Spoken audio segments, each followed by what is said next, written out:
I'm glad you record. Oh, I saw the on air. You were trying to get me. You were trying to get me. Too fast.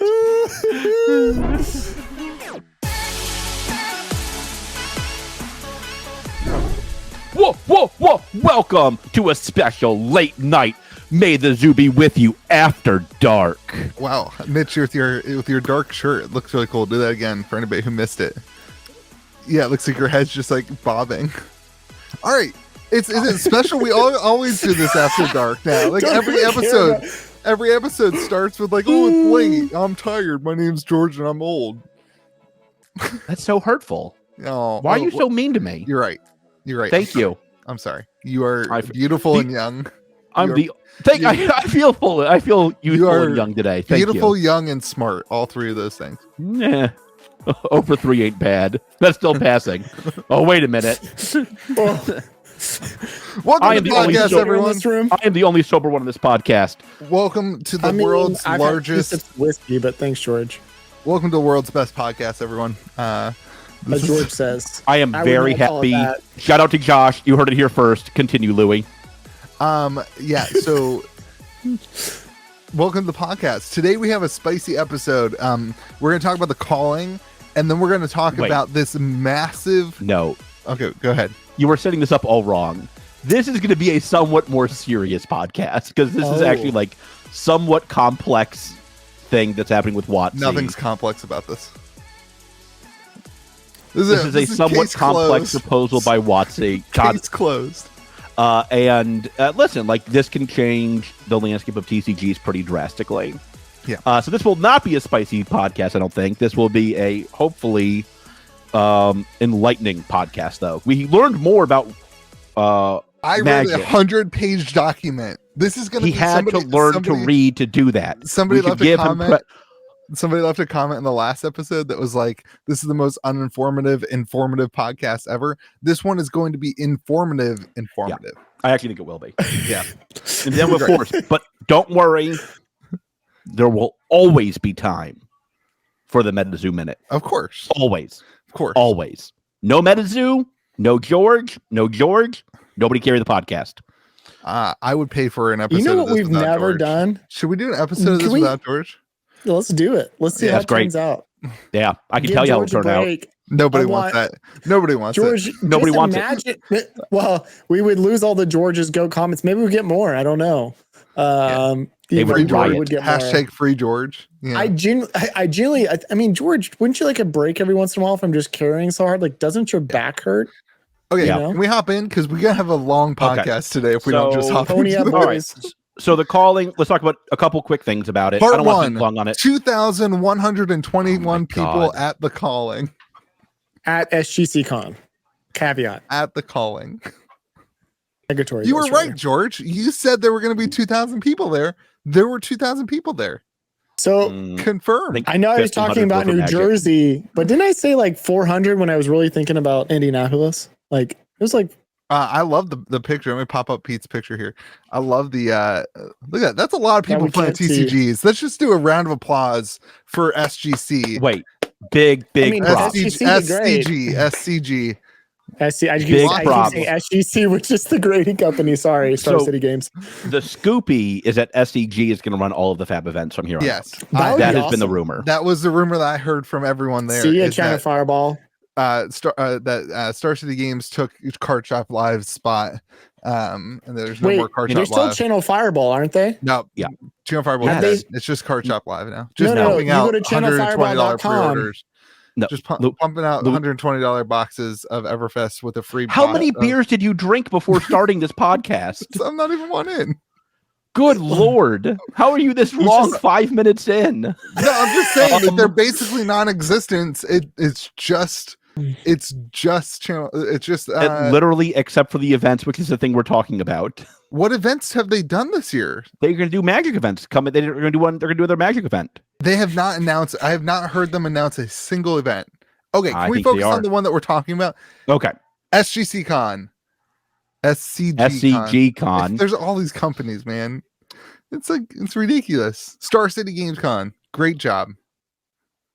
Yes, and here's all I'll say about it. Both Pete Insasso deserve the reputations they have in the industry. That is all I will say about my thoughts on the changes. I think they both have the reputations they deserve. Everfest below map. And the, listen, like there's two things. A, Bravo won both, obviously. We saw that coming. But like I think the bigger thing for me was like, listen, SEG really hit out of the park with their coverage. Yeah. Knocked out of the park. So Louis, can you give me an analysis? Was great. You had a lot of critique about Channel Fireball. You said they did generally well, but there was I think card images was your biggest desire. Yeah. That you wish you saw it. The coverage online was fantastic. The stream never dropped out. There were towards the end upwards of almost 2,000 people watching, which was really good. There's a lot of Magic people saying, "Where's the Magic stream? Why aren't you streaming the Magic?" And they were like, better game nerds. And people were like, "This is a better version." There was a lot of that. It was I thought the commentators did an absolutely fantastic job. I thought that the card images, there was a couple of times. There was like a couple of times where they didn't have the card images because I don't know, the card image guy was in the bathroom or something. But it happens. He needs a break too. Yeah, but like the important thing is like the last one, it was like spot on. And they showed you where they showed you where they got go again from. Yeah, they have those little things. I mean, there's always ways to improve, and I'm always going to be like, hey, things need to improve. But like, this was a massive step up. This was big. They did a great job. They had other events, like previous rounds going on between, instead of just like the same stupid looping video over and over and over and over. It was run like they cared about the game. They had name that card would like pop up. It was great. They crushed it. Yeah. Good job, LSS, for going with Star City Games. Much better company. Yeah. A little late on the turnout. 445, I thought was the number ish. Listen, you sent me that message about what he posted. So the actual number for the calling, the official registration for the calling was 455.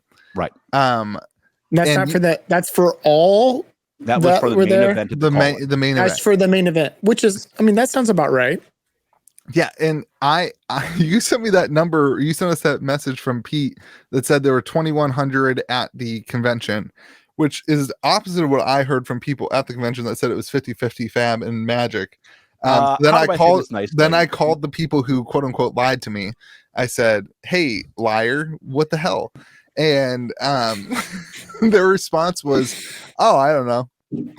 Yeah. So my friends who were there for there Fab, seemed to be a mixture of Fab and MTG people is the way it was perceived, but there were far more higher percentages of one group of TCG than the other. My friends who were there for Fab thought there were even numbers. My friends who went there for Magic did not quite agree with that assessment. I will say the data seems to back up one side and not the other at this point. Here's another thing I heard is that a lot of the Magic events were rotating out. So there were people who were there for Magic that weren't there the whole weekend. They were just like rotating out. And you can maybe make that argument with the Battle Hardened. I don't know how many, like, I don't know what percentage of people went to the Battle Hardened that didn't play in the calling. There may have been, I don't know what that is, but either way, I thought 500 people I thought it's fine. That's still a good chunk of people, dude. Especially like a year difference, you know. It's a highly competitive event.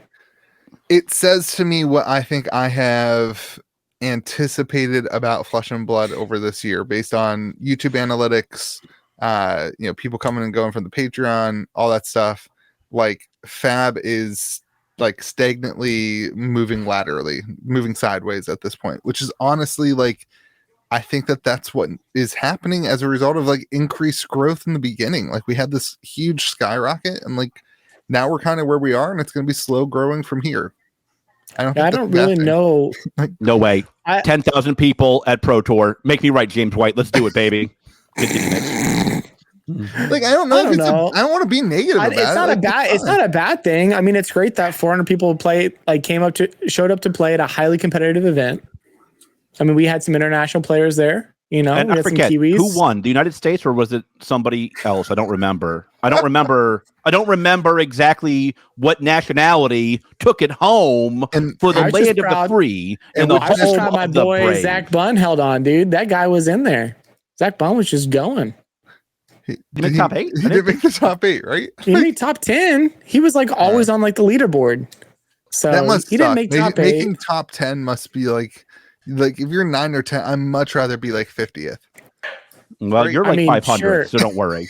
I was to say, Louis, my bar is much lower. Like, I make a top 100, like I'm good. Like, if that's I great. just didn't go like 0 and 8 that day, like I'm good. My biggest fear, if I were to be a professional player, one of the 20,000 professional Flesh and Blood This players, is things Louis thinks about in the evening before going to would be bed. getting 9th. That would be my I wouldn't be able to handle that. Like just barely missing the cutoff. No, What if I they know usually do my- a cutoff like at 64 players, right? What if you got like 65th place? Would that No. suck? I know Can make it to day 2.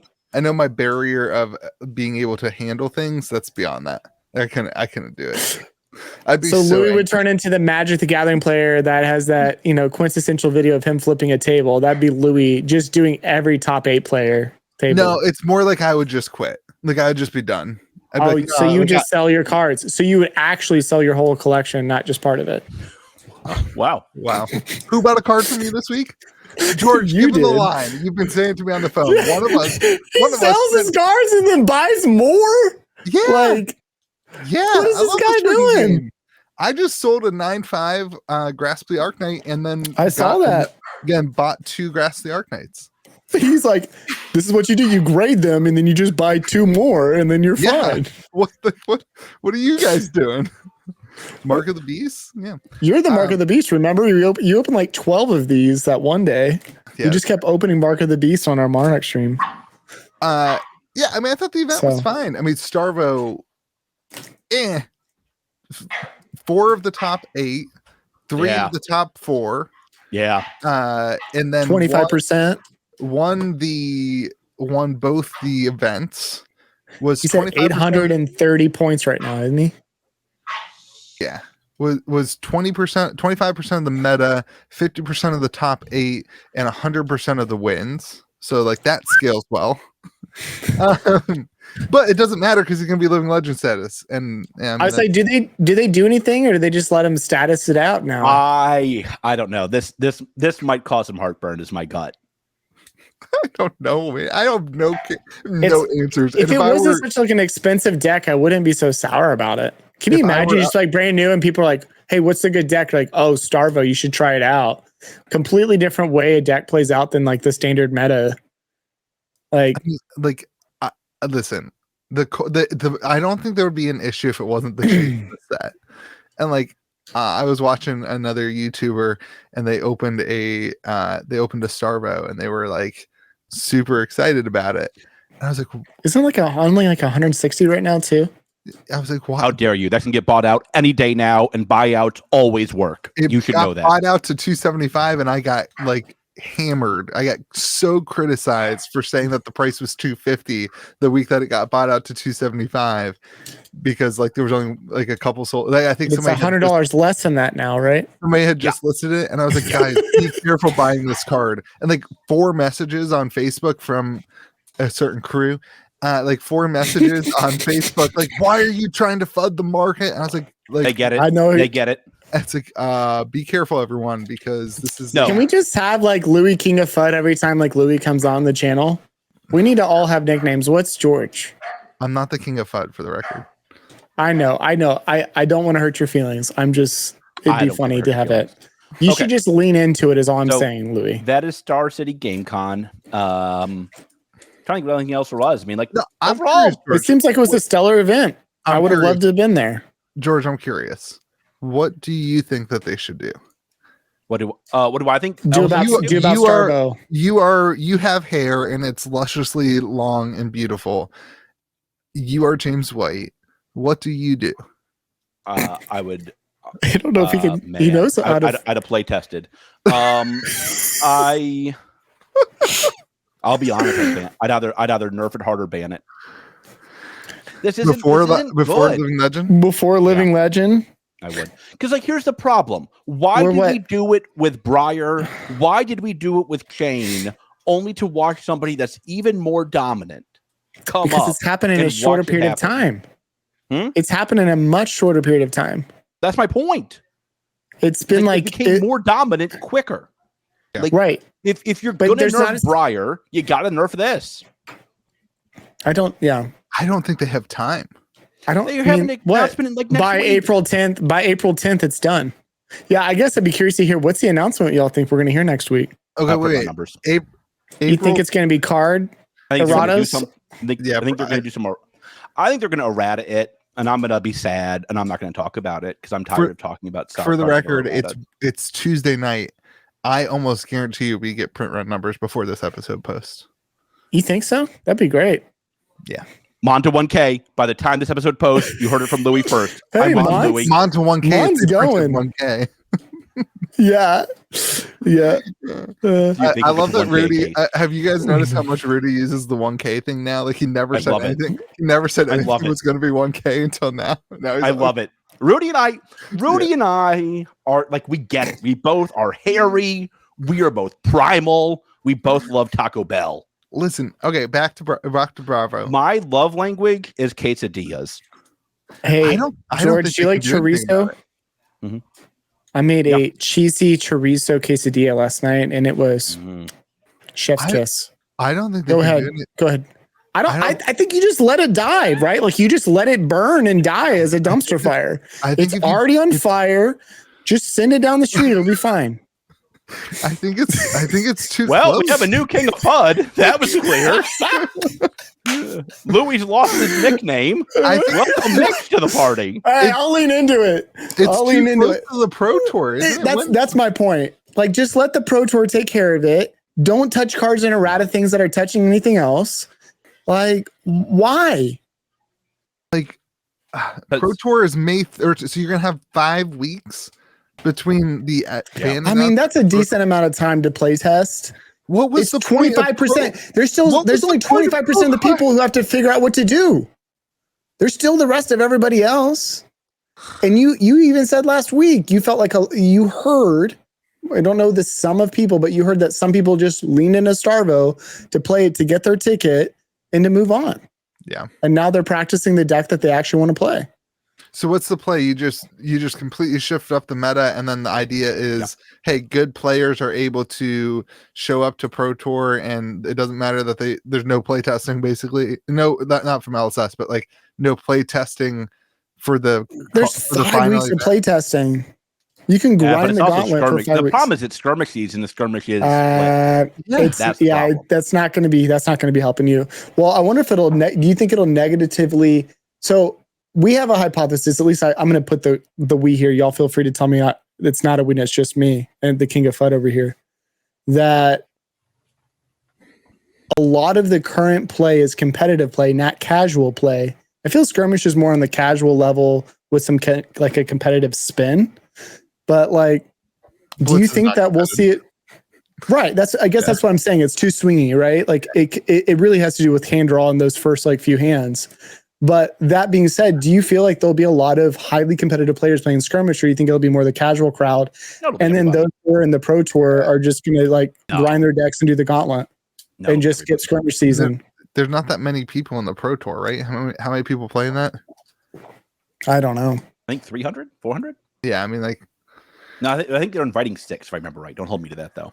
They're inviting Like, 600 people. I You said don't know that those Don't hold 600 me to that, it's though. based people on matter. XP within like 60 days or something, or 30 days of the event.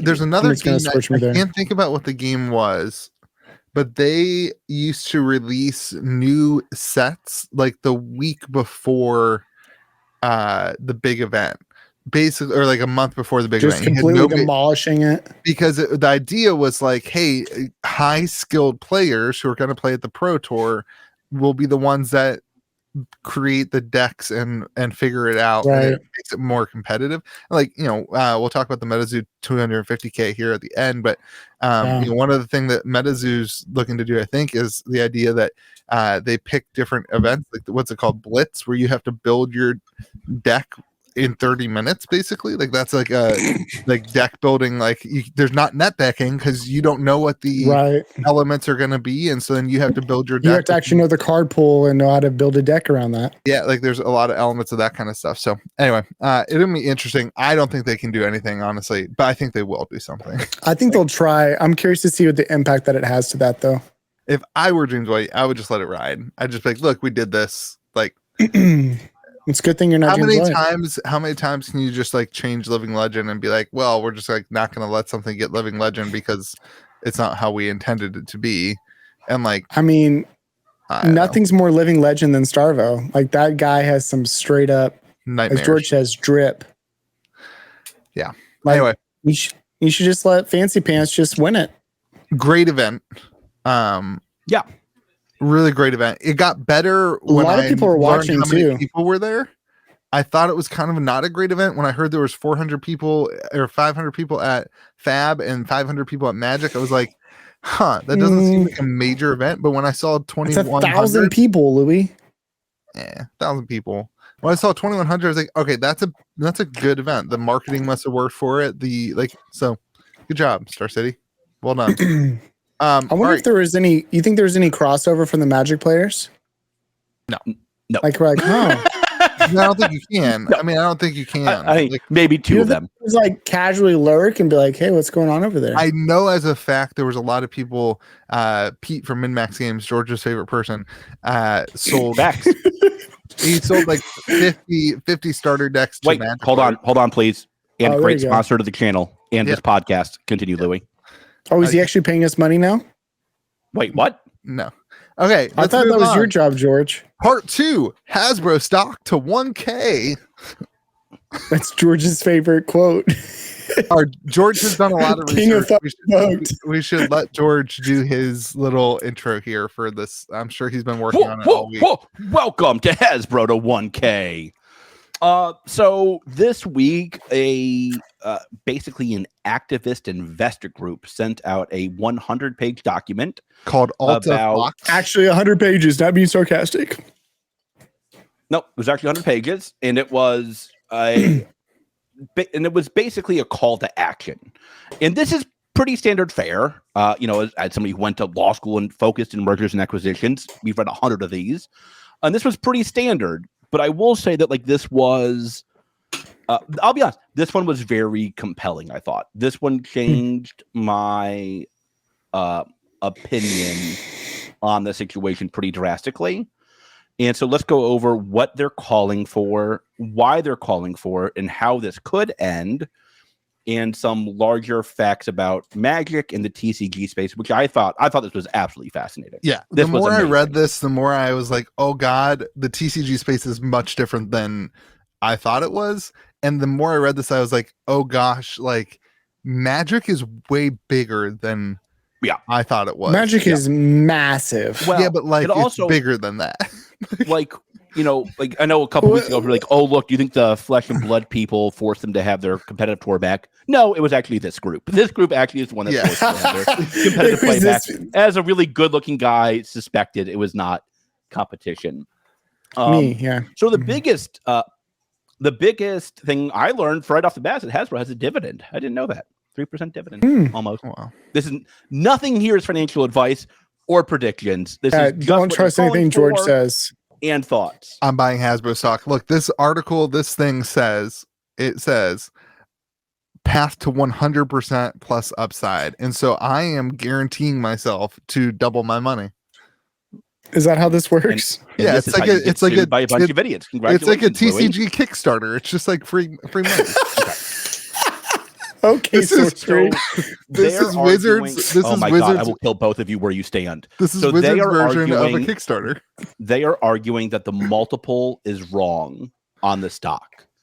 They think that the market is viewing Hasbro stock incorrectly. Yeah, they think that they are viewing it as a toy company that happens to own Wizards of the Coast, when in reality they believe it's a Wizards of the Coast company that happens to have a toy line.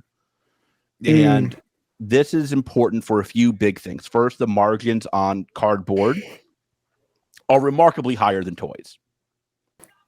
Cardboard is better than plastic. Got it. That's even more emphasized by the fact that you own the IP. Yeah.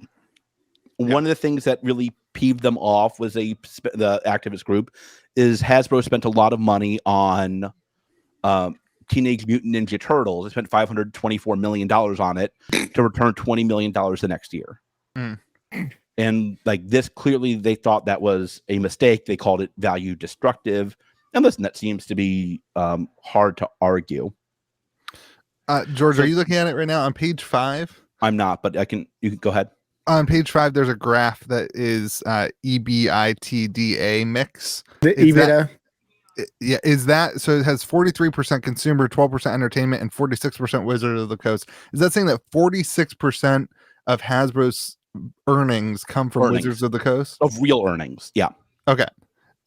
Yeah, and basically this article... Does it say the total earnings of Hasbro last year? It might somewhere, but basically the underlying idea of this whole thing is that the stock of Hasbro does not accurately grow in the way that Wizards of the Coast IPs are growing, and it's just a cash cow. They literally say that like they use Wizards of the Coast as a cash cow to fund and then lose the money based on all their other IPs involved in Hasbro stock. Well, and it goes worse than that. They're saying that not only are they funding the poor IPs that they've purchased, but it's also they bought this entertainment company to kind of produce high quality content for the company, and they've done a poor job of it. In order to satisfy that debt, they're using the WotC cash cow to pay off basically what they are saying. They didn't say this out loud, but it certainly came across to me that they think it's a toxic asset. Yeah. And I'll get over why I think that's important. For those of you who don't know, a toxic asset is something that's worth way less than what it was when you purchased it. They still owe the money. They took a loan to buy that entertainment company, and now they have to still pay that note off, even though the thing they bought is probably worth far less than they paid for it. George, we were talking today, and you said that this has the potential to be the single most important news in the TCG industry since Hasbro bought Wizards of the Coast. Can you tell me? Can we line that up and tell the audience, tell the listener, like what are the stakes right now with this, and what's the end result if this goes the way that AltaFox wants it to go? What's the end result? If it goes the way that you think it's going to go, what's the end result? And if nothing happens, then what's the end result? So I actually wonder if they're listening to what Mike the Goat is doing and are like, why is that dude dreaming bigger than these bozos at WotC? Interesting. Because you can tell me a story that's not that hard to tell, frankly, where WotC gets their act together.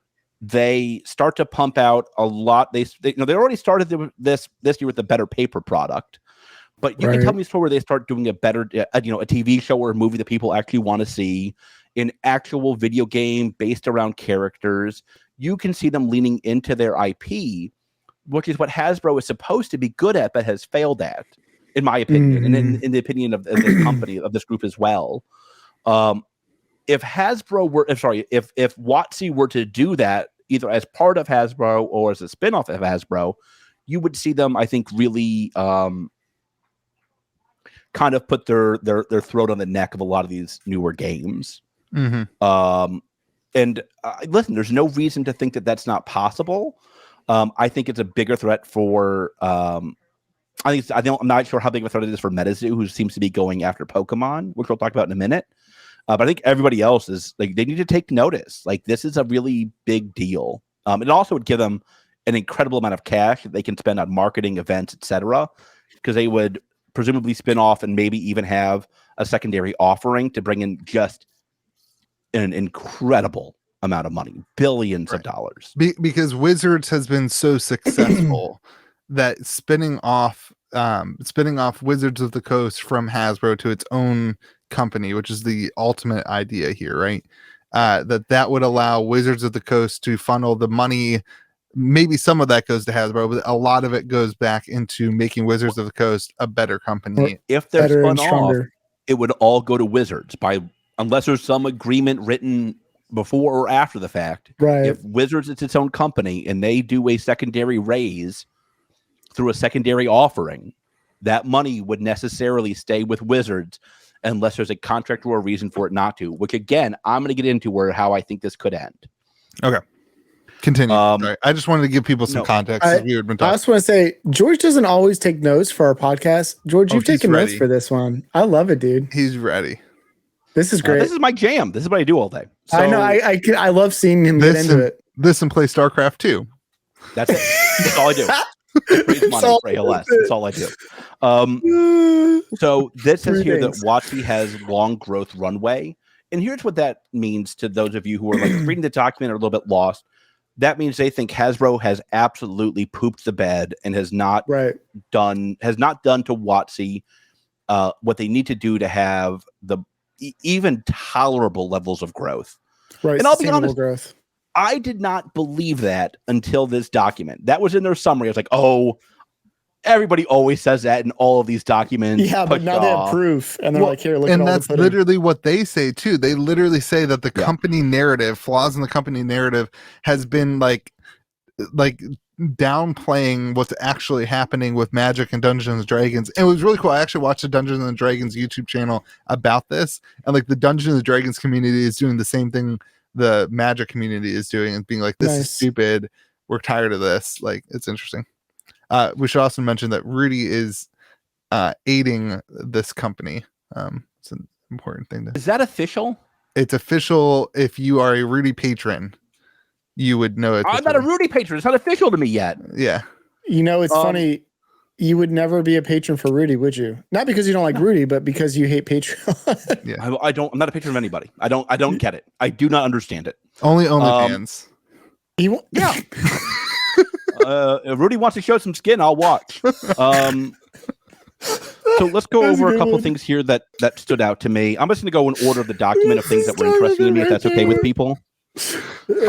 First, there are 8,000 hobby shops. All right. That number struck me as either very low, small, or it struck me that like Fab is being awfully ambitious with their 2,500 statement. One of those two things has to be true. I don't know which, but that number would that be shocking to you guys? Like 1/4 of roughly 1/4. That's why something's wrong. Yeah. Something's wrong. That one, I want to carry Magic may carry Fab as well.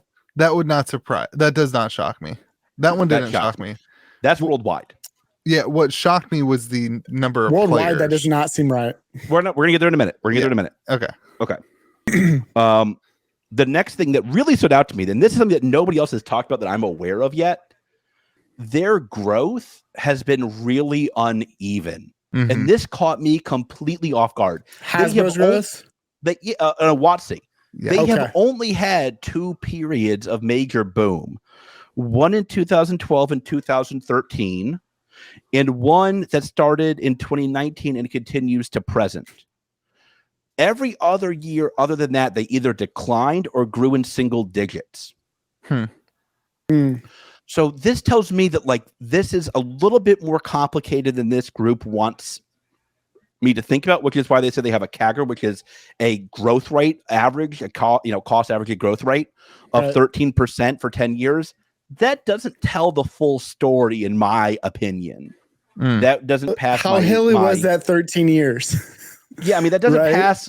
That doesn't pass my smell test, right? Because like something happened in 2012, 2013, in 2019 to 2021, where they had this incredible boom. And the question is this: did Hasbro cause that boom for those years, or did the market? And we don't know that. But I would have expected a lot more consistent growth. Yeah. And we did not see that. And I think that's fascinating, just as somebody who owns a card shop and is passionate about the hobby. It also leads me to be a little bit anxious, frankly. Why did this growth just stop in 2014? When was the acquisition of Hasbro and WotC? But I think that there's an element of this based on the other part of the article where they don't do marketing. This is what baffled me. They call themselves a pseudo monopoly. I have that quote here because it stood out to me. We believe Magic the Gathering is its own pseudo monopoly market and has no direct competition. Yeah, because this is what they say. They believe that all their competition does is push people to play TCGs. Yeah, and then Magic eats them up. Eventually, they pick up Magic at the end of that, and that's the game that they stay with. That's fascinating. And they said that the average player will stick with Magic the Gathering. I love this for 8 years. Stop playing for 2 years and then come back. And I was like, wow. Oh my God. You turn 16 to 16. This is Louis' 2 years for the record. You turn 16 to 18 years old, 16 to 21 years old. You play the game for 8 years. You have kids. You stop playing for 2 years, and then you start have money again. Yeah, then you start playing it. But like the point is that they view their biggest competitor would be Pokemon. They view Pokemon as a marketing technique where kids start collecting Pokemon cards, and then when they grow up, it's part of their legion. It's their acquisition strategy. Good Lord, it's kind of true.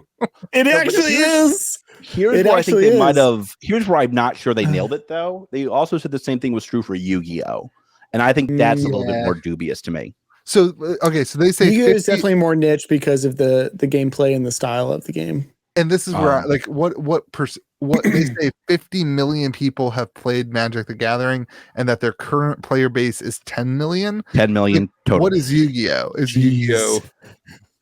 Yu-Gi-Oh 1 tenth of that? Yeah. Oh, 5. Yeah. I'd be. Yeah, I think 1 to 5. I would say less. I'd say 5. I'd bet they have 500,000 players. Yeah. Yeah. Weekly, I'd be curious how much that's changed with Master Duel temporarily. Like they saw a spike. That's perfect. Oh God, here we go. This is. I'm glad we didn't even plan that. I just here you go, George. He's so practiced. He's on board. So this is the most interesting thing about LGSs are completely screwed. LGSs are completely. We knew that though. Totally screwed. We have to edit this. There's 2 of us on this podcast. 2 of us own an LGS. Oh, we're screwed. But we all know that like the standard LGS model is not moving forward. No, but this is way worse. It's way worse. It says here that that they believe that Arena does a few things. It grows the market, the TAM, the total accessible market is what that stood for. For those of you who read it but didn't know what that meant. TAM. They increase hours played, and most interestingly to me, they noted that it improves stickiness. And what that means is once you're in the Magic Arena sphere, you don't leave it. And there's a lot of data about this. First, they said that they went from 8 hours a week average when it launched to 9 hours a week now for the average player, which is a shocking number to me. That's insane if you think about it. On average. Yeah. Then it says that they have been able to increase profit in paper by having these new packs, which you've all seen, the collector booster boxes, the set booster boxes. Do they discuss the LTV of user, like of their average person, the lifetime value of like an? Okay, I'd be curious what that is. I'll get that in a minute, right? They did. So they said the average Arena. I don't think they saw lifetime. Yeah. Well, they did it year to year, per year. That's about to say. Okay. I'll wait for you to get to it. Go ahead. So the average Arena consumer spends $101 per year on Arena. Holy crap! You gotta be kidding me. The average paper buyer only spends $40 a year. Jeez. Here is where we're screwed, folks. I had always assumed that Arena it was the inverted, right? Be the winner because they have no cost, right? You got to pay some bozo to program it, maybe maintain it, but you're going to have work than you giving less revenue, but high margins. Here you have high margins and high revenue. In paper, you have neither. That is, I mean, like to me, the margins are more than you realize. Developers are extremely expensive, so are designers. But you are right. A product team is likely a small team of product is likely a lot smaller in terms of cost, but then paper good and all that jazz. The imprint costs. If any game designers are listening to this, stop whatever you're doing and go read this document. Yeah. But also, listen to me. You have to put your game online. Yeah. Like, yeah, and I will tell you, that was a takeaway from me for sure. I hate online card games. I don't hate and it. That's because I'm old and cranky. George doesn't even know how to use Discord, so take his word with a grain of salt. That's right. That's exactly right. And like, if you're betting on people like me to save your game in paper, you're making a bad bet. True. Whatever if you have a card, and I know a lot of you listen to this podcast, honestly. We get a lot of messages from a lot of game designers. Shout out to all of you. I love all of you, except for one. Not sure why you listen to it. All of you, like, you need to move your game online quickly.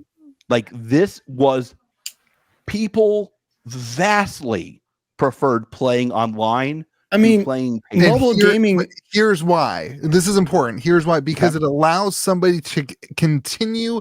The LGS closes at 10 p.m. or 11 p.m. It allows somebody to continuously go back to your game. It doesn't replace the LGS. Listen, the LGS is still screwed. It doesn't replace the LGS. But it allows you to continue to play when the LGS is not available, when your event doesn't fire, when you don't have the people to show up, when whatever happens, you can still interject with the thing. Like, Paper Magic's not going anywhere, George. Like, you're not saying that. No, but the market is getting smaller and smaller. I am absolutely saying that. No, I think there is a threshold. Money. Louis, there is a threshold where they say this is no longer profitable. Like, if this is making considerably more, they're going to slowly. We've already seen them slowly print less and less draft boxes and booster boxes.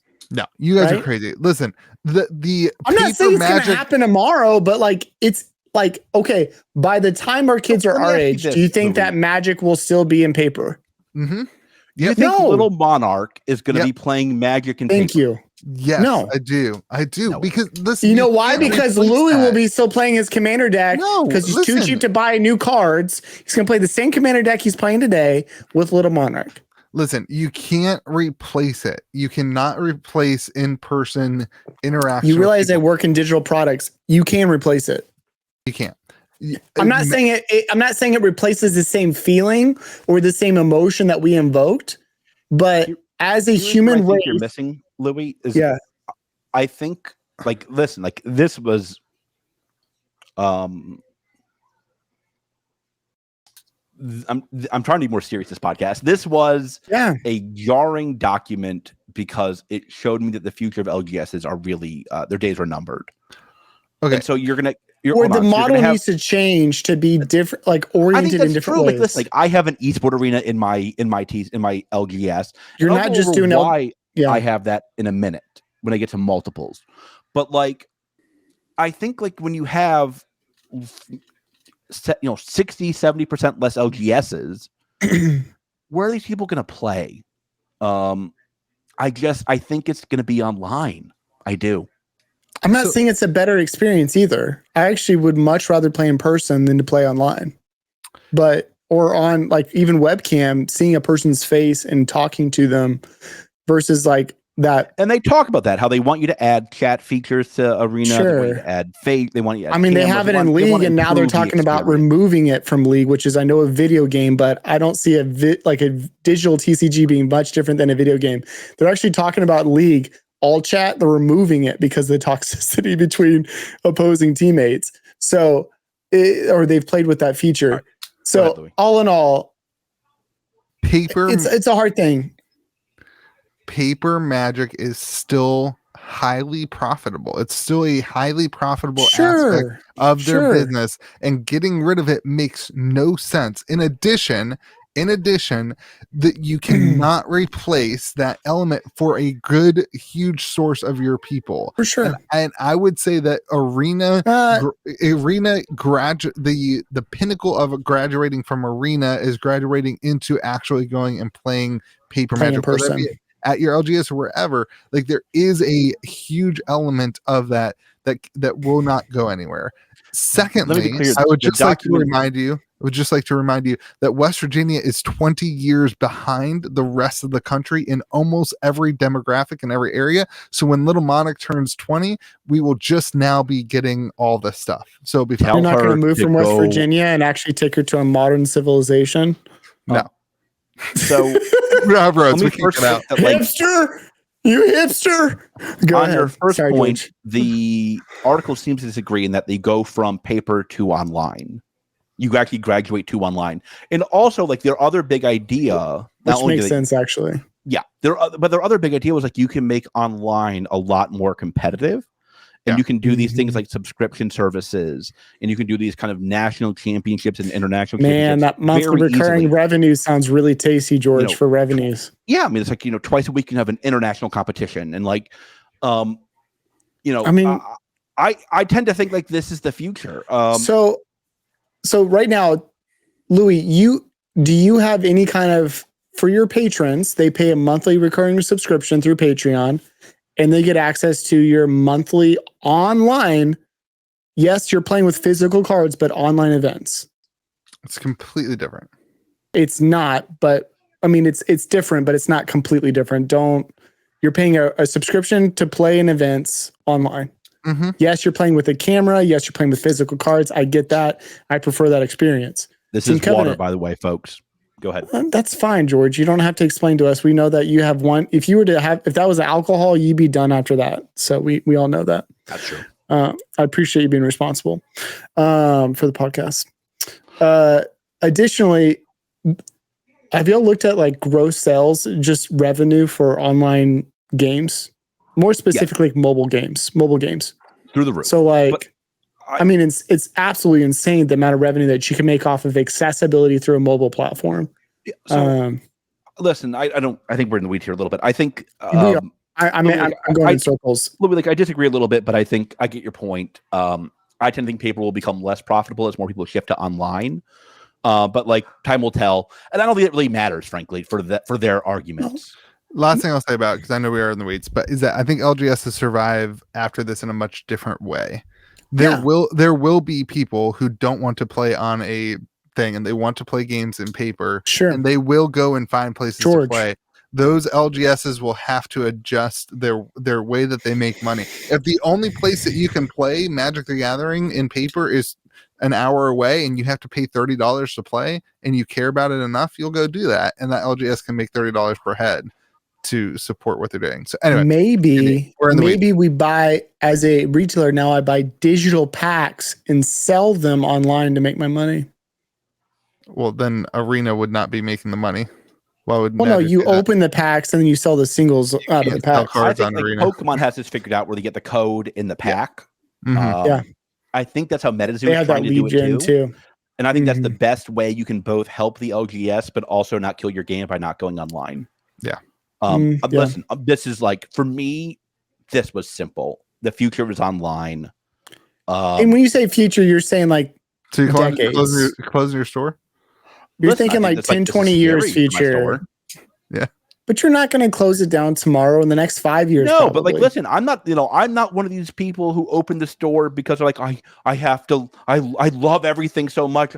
Even if I'm losing money every year, I'll keep it open. If I'm losing money, I'm going to close it. So this is Louis. I'm not saying Louis losing money, but Louis, you're in this because I'll lose money. You're in this though, not for the money. You're in it because you love card games and you love playing games with other people and bringing people together. I think that's what actually is sad about like kind of this is it's sad. I mean, like as humans, like we love. I don't agree with that. I think you don't think this is sad.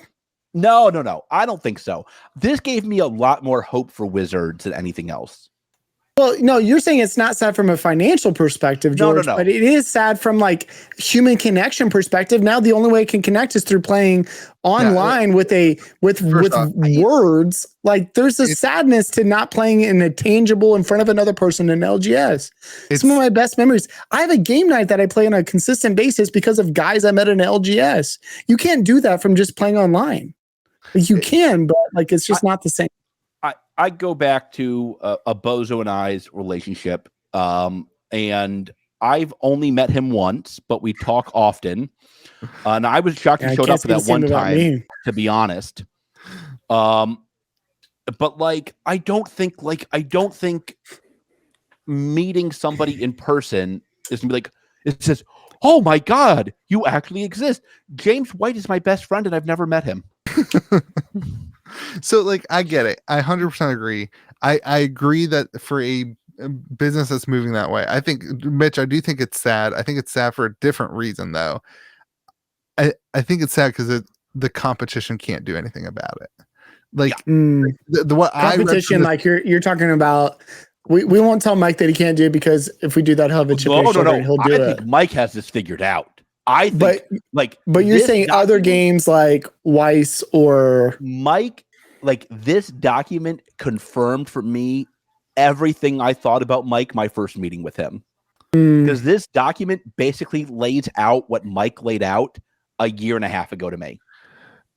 Mike gets it in this document completely and totally confirmed that for me. Here's what confirms to me is that like people are still going to want to collect physical cards. Oh my God. How did this confirm that for you? Because like this, how did this article confirm that? People playing, like they make money. Like the percentage of gains for physical cards are still up. The arena is benefiting the physical. It is working. They're just wasting their money on stupid crap like G.I. Joe. Pew. Like you're talking about, arena is it's growing at a more rapid pace. So hold on. Arena is growing at a much more rapid pace than paper, but Arena is funneling. People are also learning to play the game, and then some of them, not all of them, the future is definitely more digital, and new TCGs definitely need to have a digital environment, but paper is still growing as a result. There are 10 million active players of Magic the Gathering. So here, anyway. Let's just play this out. Let's say that WotC is able to raise some amount of funding. They're able to go off and do their own thing. And they're able to reinvest the funds. Wait, let's get into that when I get into what I think is going to happen and what the options are. George go. Oh, no. Just hold on. Let's say that they're able to, WotC is able to do their own thing. Hasbro's not part of the picture. Let's just put that out there. Where do you think they're going to throw their money at? What are they going to reinvest those funds into, and what are they going to grow? I think it's going to be their IP. Okay, so you don't think they're going to grow their digital platform to be? I think they will, but I think. But you're saying the digital IP is further lead gen into that digital platform. I do. I think like for me, the takeaway from this is that I think they could forgive a lot of the sins of Hasbro. I think the ones that were unforgivable to them were how they treated the IP. Like that was my takeaway. I could be dead wrong. I'm not speaking for them. I'm not a part of them because I wasn't invited, which is like incredible, Rudy. Rude. If only you had somebody who teaches at like a great business school and like get a law degree in mergers and acquisitions, that guy could really help you. That's what I'm going to tell you. But that's all right. That's all right. I see how it is. Rudy's dead to me. So send your resume. Send your resume in a Patreon message. I have not read a resume in 15 years. My resume George, is like. I'll let you know that Rudy's sending it over. I'll message him right now. Hey, George is going to be sending you his resume for consultancy. He will not be sending you his resume. Back on topic. Okay. So here's what they want. They want the multiple of Games Workshop or a SaaS, which I think is I can get on board with them. They want to make it a service. Yeah, because they want the digital. They want the thing that Louis doesn't believe in to be how they get their high multiple. I mean, everybody wants a SaaS product right now in the market. So they said they hit the rule of 40, which is, for those of you who don't know, the rule of 40 is growth rate and profit margin have to equal at least 40. They have that. And this is where we get into the things that kind of really made them super cranky. At least the way I read it again. Don't take this as financial advice. This is just the way I read the document. They spent $4.5 billion to acquire a media company. And they have done horrifically bad with this company, apparently. And and somebody told me something in Discord that I think did not make the document, and frankly should have been the primary force of the document. Remember how terrible that movie Battleship was? Mm-hmm. That should have been all. That should have been all they said. Was like they messed up the movie Battleship. I think Rihanna was in that too. How do you mess up a movie with Princess Riri? Rihanna? Like, how do you mess up a movie with Princess Riri? Like, how do you do that? That's amazing. I don't think you should call her Princess Riri. Just gonna throw that out there. Yeah. So hey, it's a podcast. Mitch is gone. I'm back. Now welcome to Metazoo be with you. My camera just randomly will go out. Go ahead. They said that the G.I. Joe movie, they needed to have $160 million in gross revenue to break even. They brought in less than half of that. And like that lines up with my memory of how terrible that movie was and did. They even tried to get free advertising from Logan Paul. Yeah. Oh my God. And then great. Nick leaves and Louis mentions Logan Paul. Welcome to Metazoo be with you. It's pretty standard. And then they doubled down and made like a AAA video game. They're making a AAA video game of the G.I. Joe movie that bombed. And this makes no sense to me, but I'm not in that industry. But like, I will admit that was a head scratcher to me. Who's the CEO of that company? They get a new CEO. Executive pay and board pay. That I think I'll get into that right now. I guess that's much more what these documents always include. That's a carrot and the stick. They're saying, I will humiliate you for being bad and take away your pay if you don't give me what I want. I'm not speaking for them. That's just the way I interpret it. But if you're nice and you do what I say, you can keep your cookie job at Hasbro and we can have better board members at WotC, including John Finkel, who is the god of Magic the Gathering. Right. So that's kind of what the document says. So let me go over a couple of options and let me go over what they want, what I think Hasbro probably wants, and where I think this could end. Can I ask a question first? Because I think it fits better before then. Why now? Why is this article coming out now and not in 6 months, not in a year? Because they did talk a little bit about like their valuation based on like why does the opportunity kind of exist is how they label it, but like why now? What is going on right now in the world and that kind of thing that this is a time to do this? So I think there's two things. First, I think the answer is this document takes a long time. This is not done overnight. This took probably months and months and months to do. But I think the larger thing is what I said before. They're in their second growth phase. And they want to get out. They want to get it while the getting's good. Nobody wants to spin off a company that has negative growth because the stock market's going to eat it alive. Right. They did 40% growth. You can, 30, 40% growth. You can tell a story where Wall Street just loves this thing and the stock market, stock price goes to the moon. And that's actually a great segue because that's exactly what this group wants, right? This group wants the way this would work traditionally, not saying it would work, not saying this will happen at all, not saying it would work for this in this case. But if they spun off WotC stock would go to the moon because it's treated at a much higher multiple than Hasbro. And now if you owned Hasbro, you have a share of Hasbro and WotC, and you have a net positive effect. Yeah.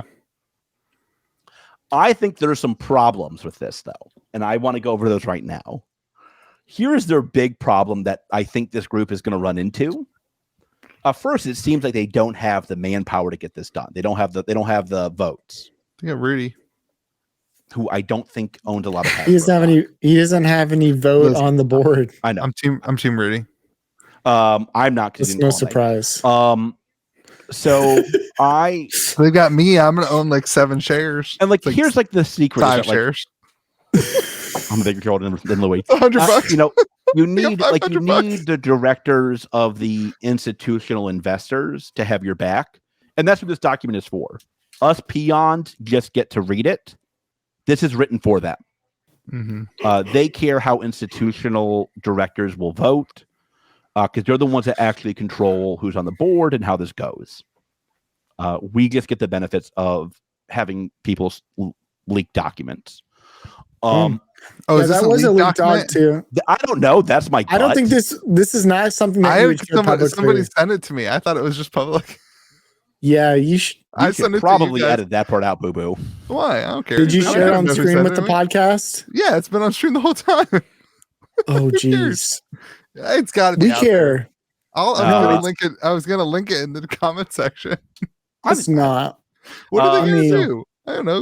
Like, come on. Louis already broke, so like They're gonna they kill can my have his- LGS. They can have his Legion boxes. Don't so, give that guy MTG boxes. He's out. He's out of the posse. Get on So I Watsy's think the ban problem list. they could run into is ironically their biggest problem, which is the entertainment company that was purchased for $4.5 billion, half stock, I believe, half cash, I believe, and the cash has come through a note. That is at least from their telling, a pretty toxic asset. So Right. like you can't leave what they called RemainCo, which is Hasbro minus WotC. I think RemainCo probably won't be super jazzed to take on all these toxic assets and spin off WotC pure. I think you can convince me that they might be willing to spin it off with some portion of the assets that aren't super hot, and that might be mutually beneficial. Yeah, I mean, it's like WotC Just has secret layer it. They've got quadruple masters coming out, so like, I mean, Available at Compete Sport. they'll be able to pay for it. I mean, like, they have like one of the toxic assets. It seemed to be was Power Rangers. Certainly, you could do a Power Ranger. How? How is that a toxic asset? I mean, Power Rangers is awesome because they paid a buttload of money for it. They put a bunch of money, and only boomers like us know what they are. Like, I can Touche. tell you, my daughter doesn't know what Power Rangers is. Right. Your daughter is like 4 years old. Not even that. Pokemon. It's a lot more approachable than Power Rangers. So I mean, like, I think you can tell a story where there's a bundle of assets that could be spun off, Sure. and that would be mutually beneficial.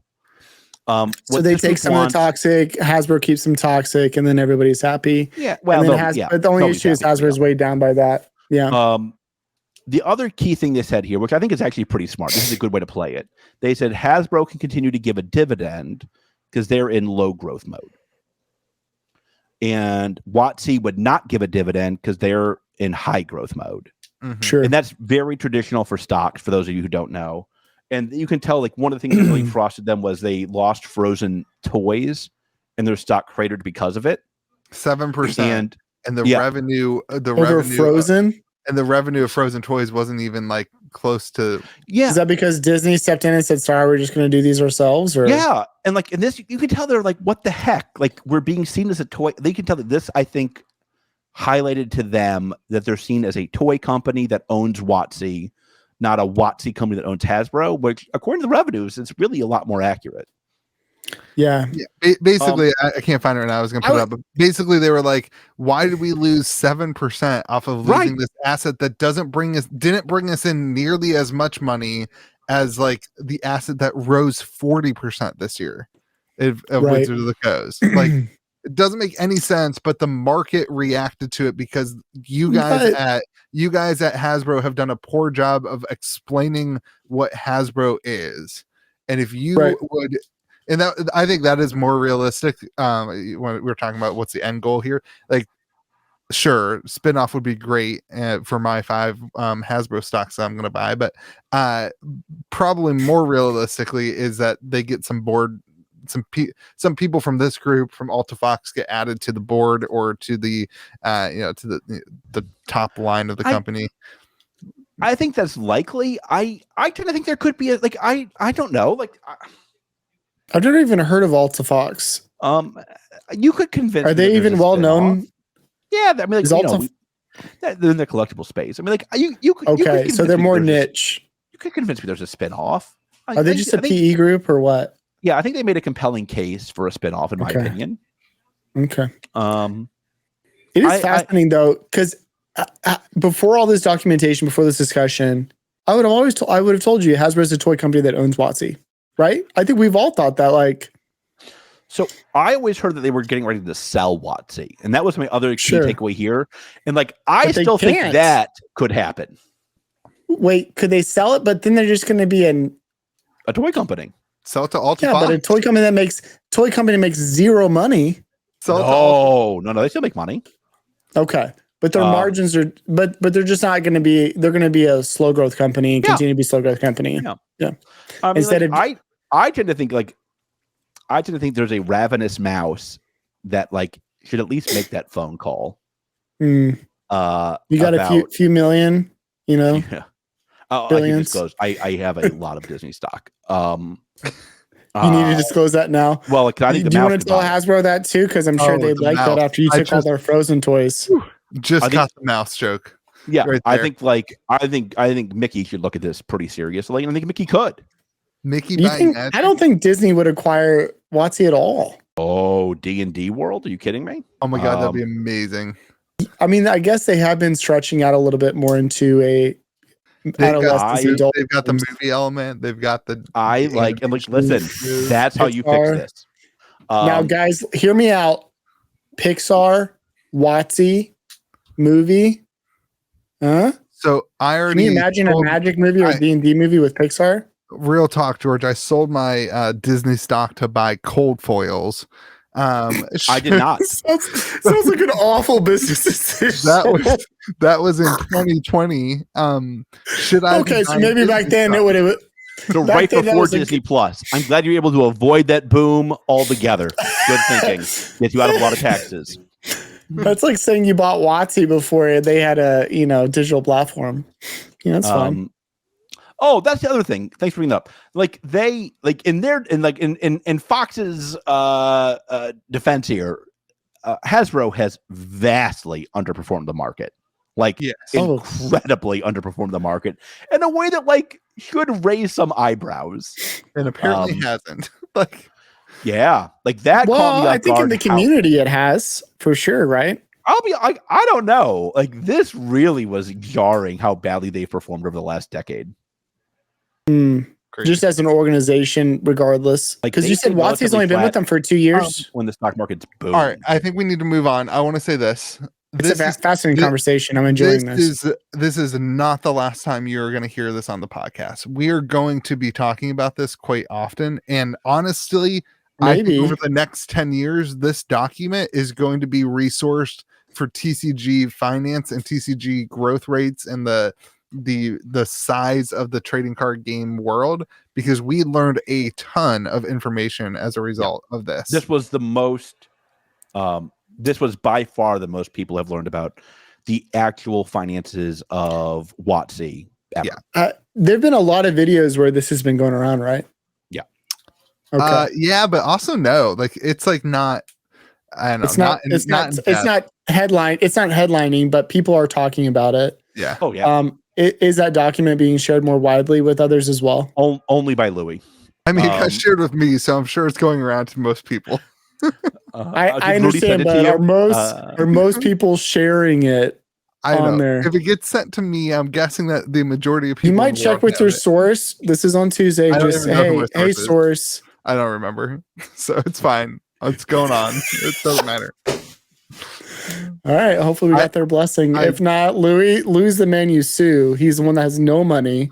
Yep. Come at me.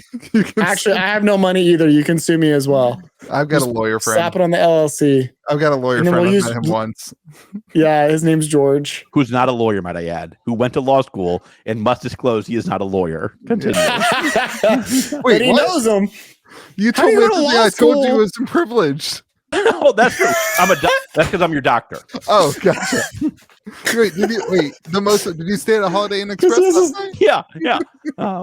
Okay. All right. What are we moving on to next? Metazoo? This is great. So, before we go into the $250,000 tournament, I want to say, this did give me, listen, this was Mike's vision, is what they're laying out for Metazoo, is what they're laying out. Now, I also think, especially talking about IPOing and he shared all those things with sample card people who are going to end up getting stock in the company, and it's moved into other things. But yeah, I mean, also he, to Mike's credit, he never went out and bought a movie firm. Yeah, he's looking for somebody to make his movie, and this is why that's better. This is why Mike is right and Hasbro did it wrong, because Hasbro produces Battleship and G.I. Joe. When they're left to their own devices. I think Mike absolutely is doing it right by having somebody else produce the movie and the game. Yeah. this gave me this not gonna give me a great deal of confidence in where Metazoo is headed, to be candid. Like he knows it's Nice online. transition. I think it's gonna be code. I think there's gonna be a code in the pack, either this set or next set, that gives you access to online. I think it's in UFO. I thought it was Wilderness. Oh, is it UFO? No, Okay. It's not Wilderness. It was confirmed for UFO. Okay, so Cool. I mean, like that's great. Like I think that will help both the online play, which is where this is, I think, headed, and will help the LGS. So Louis doesn't get to say wah wah wah. I think that's awesome, and this gave me a great deal of confidence. Listen, I know I got in on the LGS, but like I have built my business model of my store to be online with LGS bonus. So yeah, like I get it, but. Like I got the in-person play, but I don't know if you guys know this, but I make like $5 to $7 off of these videos. So like, I know. I have a tally. Yeah. So this is episode 43. So I've made like $220 off of us. So thanks, guys. You know what you should do is take that and just throw it into Hasbro. That's what I got out of this conversation. Yeah. That should not be together this conversation because none of this was financial advice. Okay, so that was my unsolicited financial the financial advice side of this podcast, which is go play in the Metazoo tournament because you can win $101,000 if you are first place. What the can heck? Can you imagine that? No, stop. Like what the heck? A 200. He's just like casually. At everyone in the Discord server. Hey, it wasn't like a huge thing. I mean, I guess it wasn't a huge thing. It was a huge post. He's like, here's everything. And it's not just like $100,000. It's like a ton of stuff, right? But I was driving when I got notified. Way to be responsible, Louis. This is awesome. I want to be the first one to say it. Like, this is awesome. Like this is get all travel expenses covered. And like there's all sorts of things connected to this. And I understand that. Like anytime you do a tournament like this, there's pros, cons, people who come up with a million different reasons. Like the fact that his company is going to be $250,000 plus all the product, have that much less money. Like he cares about creating a world that his game is played at a high level, and this is like he put his money where his mouth is, and we've been saying that like Mike is going to do it. He's going to do it. He's going to do it. Now he's done it. His money's where his mouth is. I was never worried about this at all. I was never worried at all about this. We were never worried about it. Everybody was. I'm reading this though. Have y'all gone through and looked at every single thing? Like, not only do you get $100,000, but you also get a Kickstarter booster box. Right. 5 first edition boxes. Right. I mean, eventually. George could buy some 5 first edition boxes, 10 Nightfall boxes, 25 Wilderness.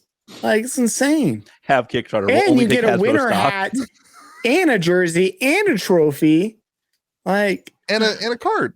Like, okay, so I think it's awesome. I think it's great. And like, if I were a competitive player who has been complaining that Metazoo is not playable and not a competitive game, and it's easy, you're gonna try, aren't you? And basic. You know what I would do? I would go take that free $101,000 if you're that good. Absolutely. Like, you think it's that easy of a game? Show up. You think there's no talent or skill involved in it? Okay, go win it, baby. You go do it. You prove us wrong.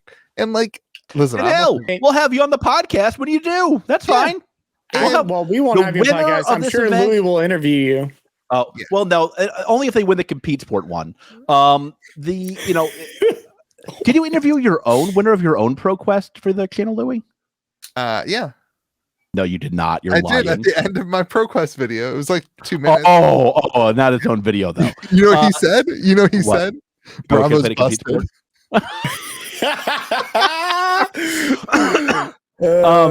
I tend to think that like I'm excited. I'm super pumped for this. I mean this. Whoever wins, you have an open invite to Metazoo be with you. We'd love to interview you. And you know what's crazy? And so does the second place person who wins $50,000. You can also come on our podcast. I only want winners on this podcast. We'll have Wilderness for 2 months too, going into that tournament. So it'll be interesting to see how the meta evolves within that small window. That's really interesting. Yeah. This is awesome. I'm very, very excited about this. Listen, I think Metazoo's just doing a lot right, man. Like It's just at they're the doing a lot Dallas right. Collecticon. God, I want to go to that so bad. So that's It's on the my weekend of my anniversary weekend. It's on my anniversary weekend, and I told my wife, I said, "Hey, can we go to Dallas for our anniversary?" No. Like that sounds like fun. I was like, "Awesome! There's a Collecticon there, and I want to play in a Metazoo tournament." She was like, "That sounds great." No, she did not. No, we are. I think we are trying to go. We're not gonna. I'm not gonna play. It's gonna go my on daughter's Saturday, 5th birthday that exact day, and I'm just my daughter like, would love it. My daughter now, because she's been because all day, like my wife goes to work and it's just me, my daughters, and I'm like on the phone, like trading stuff, and I'm on the phone buying stuff, and I'm on the phone, whatever. My daughter now says to me, it's actually, Daddy, George, that's both of our lives right now. because this is what I say to people. My daughter now repeats what I say. She's like 3. She's like, Daddy, I'll give you my Pokemon for your Metazoo. Daddy, I'll give you my because that's what she hears me say. I'll give you Pokemon for Metazoo. So, she's working. She's gonna be hustling. Goes, you take her to Daddy, and you see what she says. She goes, Daddy, I like Metazoo better. Oh, getting those brownie points with Mike, I see. It's great. Yeah, she's gonna be Mike's best friend. So yeah. All right, what are you pointing at, George? What are we doing? What are we transitioning to? No, I mean, it's weird because it's just like it's phenomenal news, phenomenal pricing. And it looks like the pricing was actually going all the way to the top 32. If you get in 32nd place, you still get $1,000. That's great. Which is great. That is the most important thing about this tournament. Yes, George always says this to me about certain other tournaments of like, if you get 3rd place, you just feel terrible.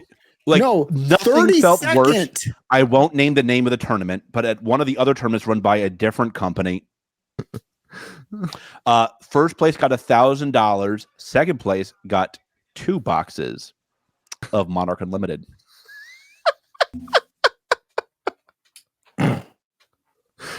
Well, second place in this tournament will get $50,000. Third place gets $25,000. Let me ask you this. I think that's great. I think that's awesome. But like, you don't get any Monarch Unlimited with your $50,000. I don't want to be. Like, what would you rather have? $50,000 or 2 boxes of Monarch Unlimited? I don't want to be accused of brown nosing. So I will say this. My first initial thing when I saw this after like driving and pulling my car over and reading the post without endangering my life was that at the end of it says you have to have played in a previous tournament in a sanctioned event. And I was like, oh, okay, like I know what I want to do. I want to host a sanctioned event. And this is one of the things I think Mike does. Mike moves very quickly. And I think there's some critical things to say about that. And I think those critical things are fair. But I, as somebody who is always thinking critically about every game that I cover, I messaged Mike. I said, hey man, like I don't have a metazoologist. Like, will we be able to get in touch with metazoologists? And he said, yes, it's coming soon. So like, I want to just be said there, like that was something that I initially reacted to, was like, oh man, like you have to find a place to play. I also want to do a little bit of a pump for the Caster Society, because the Caster Society is going to have events all week leading up to them. Caster Society is great. Yeah, I think even on Friday. So like you could not be sorry, let me back up. It's not qualifying. In order to play, anybody can play in the big event. But in order to play, you must have played in an officially sanctioned event. And sanctioned events require metazoologists, which is a hang up. Like, I'm not going to lie. Like, that's a hang up. And I think like and a metazoologist is a judge for those who do not know. It's hard. It's a hard test. Like, I know 2 people who failed the test.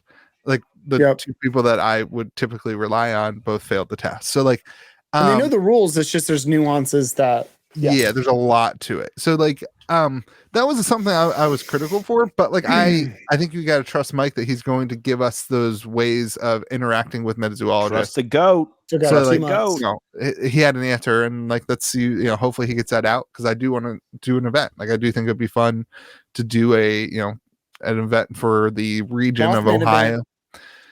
Yeah, that'd be well. I want to do that anyway, but for the Ohio, West Virginia, Kentucky area to that's the area, George, around me. What? I don't know if you know this, but Louis is really close to 3 different states. Yeah. Ohio is huge, but continue. Sure. Yeah, Ohio is a massive state. Yeah, I know. But I'm also right by like there's parts of Ohio that are 40 minutes from me. So, okay. Thank you for criticizing my Ohio. If people from the ocean want to go to Georgia's, you can Yeah, any of the oceans. Just come on over. He is connected All the oceans to are the an same. ocean. I'm going to get a bunch of New Zealanders, and they're going to lose to the Americans. What up? Gotcha. Oh, USA all the way. I didn't say this because you didn't pump it. I thought you were going to next, but like the #1 flesh and blood player in the world is no longer a New No Zealand. longer Matt Rogers. No longer the New Zealander. #1 America. USA. Okay. All the way. I love this. I love the $250,000 tourney. I thought you were talking about America when you said I love this. I want you to know that. I'm now Let's be very clear. A $250,000 tournament is very American. That is very American. Yeah, this is this gets the like my favorite part of the whole thing is it's the winner gets $101,000. Yes. That's the most American thing, because now in order to be the tournament that gives more than Mike's tournament, you have to give like either $102,000 or you have to give like 150. Yeah, 150. And Mike's like, no, I'm gonna have the most one. It's gonna be 101. I love him. And Mike God, I love the goat. He's just like, God, he is so goat. So good. The only way it could be better is if it was $251,000 tournament. Can you imagine Like, just explaining this to somebody? I'll chip in the grand. Let's do it, baby. he got there, but then he was like, no, I want to be respectful. And like he should have just got there. He should have just been like, no, this is America. It should be the 251,000 American tournament. Can we just pause though and just imagine explaining this to somebody? Be like, hey, this new game came out a year ago, and you can go down, you can learn this game. Yeah. Just train really hard for the next 2 months, go to a tournament somewhere in the United States. Yeah. And then go to this tournament in Dallas. And if you get in the top 32, you get a minimum of $1,000. You can go to a tournament in Ohio. Yeah. Yeah. I'm saying, or you could get first place and you have 6 now let figures me in your tell you pocket. the negative side of this, the bad part about this is how do you one up this? That's true. What's next, Mike? That's not a problem. Calling it right What's now. next, $1 million tournament coming soon. $1 million tournament. I want to call it right now. I believe $1 million, and then next year $1 million tournament on the moon for UFO. You can see my kids. And you want the UFO set so bad to God, just can you launch me, Elon, please? The problem is that I'm a retailer and like I'm gonna have to ship the boxes out. Like I'm gonna have to sell them. Like that's gonna suck. You know what though? But we all know what you're gonna do. This is George. This is what Louis does, right? He sells things. Yeah, this is and then he buys the same thing he just sold.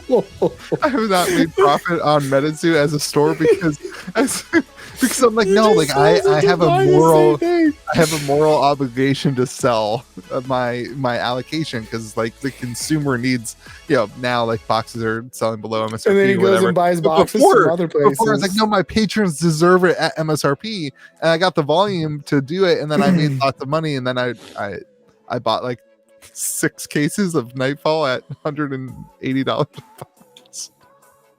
Well, I actually lost money at the end of it. No, I still made money, but like not much. Nominal. Yeah. Anyway. Cool. Well, George, you seem want to like sell me you're some ready for bed. wilderness cases? That's right. Yeah. Okay, everyone, that's it. Good night, everybody. The zoo is with us.